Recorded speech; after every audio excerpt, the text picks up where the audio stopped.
আমরা তো কোনো দল থেকে আসি নাই, আমরা শুধু ছাত্রদের দাবি নিয়ে আসছি। পুলিশ কেন আমাদের উপর অতর্কিত হামলা করলো? আপনার উপর কোথায় হামলা হয়েছে? আমাদের বিএনএসে আমাদের উপর হামলা হয়েছে, টিয়ার শেল ছোড়া হয়েছে, মারামারি, পুলিশ আমাদেরকে নির্মমভাবে অত্যাচার করেছে, গুলি ছুড়ছে। আমাদের ডেপুটিলের এমবি এর বড় ভাই শামসুল হক ভাইয়ের উপর গুলি হয়েছে। ছাত্রলীগের কর্মীরাও ছিল এবং পুলিশ সহ একসাথে ইয়ে করছে, সবাই ইনভলভ ছিল এখানে।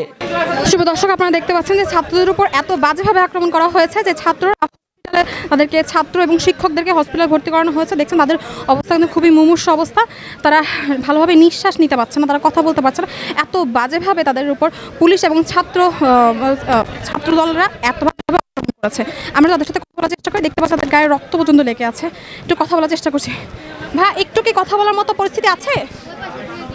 আমরা তো কোনো দল থেকে আসি নাই, আমরা শুধু ছাত্রদের দাবি নিয়ে আসছি। পুলিশ কেন আমাদের উপর অতর্কিত হামলা করলো? আপনার উপর কোথায় হামলা হয়েছে? আমাদের বিএনএসে আমাদের উপর হামলা হয়েছে, টিয়ার শেল ছোড়া হয়েছে, মারামারি, পুলিশ আমাদেরকে নির্মমভাবে অত্যাচার করেছে, গুলি ছুড়ছে। আমাদের ডেপুটিলের এমবি এর বড় ভাই শামসুল হক ভাইয়ের উপর গুলি হয়েছে। এটা কি পুলিশ ছুড়েছে নাকি সেখানে ছাত্রলীগের কর্মীরাও ছিল এবং পুলিশ সহ একসাথে ইয়ে করছে, সবাই ইনভলভ ছিল এখানে। আমরা যা দেখতে পাচ্ছি, আমরা শুনতে পাচ্ছি যে ছাত্রলীগের ছেলেবেলেকে পুলিশ বাহিনী সাহায্য করছে, এটা কি কতটা সত্যতা? আসলে এটা পুরোটাই সত্য। আমাদের মাননীয় প্রধানমন্ত্রী কালকে বলতেছে যে পুলিশ আমাদেরকে পুরোটাই ট্যাকেল দিচ্ছে।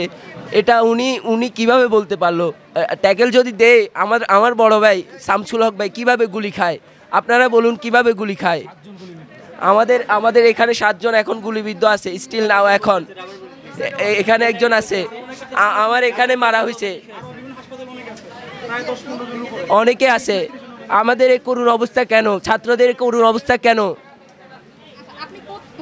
আমি ড্যাফোডিল ইন্টারন্যাশনাল ইউনিভার্সিটির ইংলিশ বিভাগে পড়তেছি। আমরা দেখতে পাচ্ছি ওনার গায়ে কিন্তু এ পর্যন্ত টি শার্ট পর্যন্ত ওনার রক্ত লেগে আছে। খুবই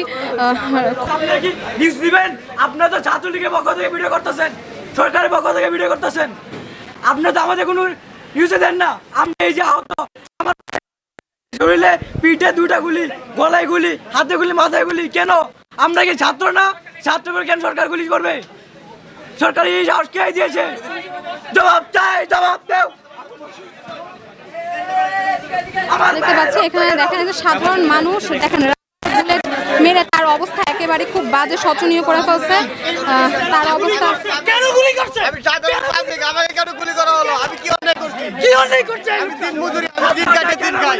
হাসিনার সময়কালে নিরীহ 1971 সালে স্বাধীন হয়েছে এই আন্দোলনের মাধ্যমে।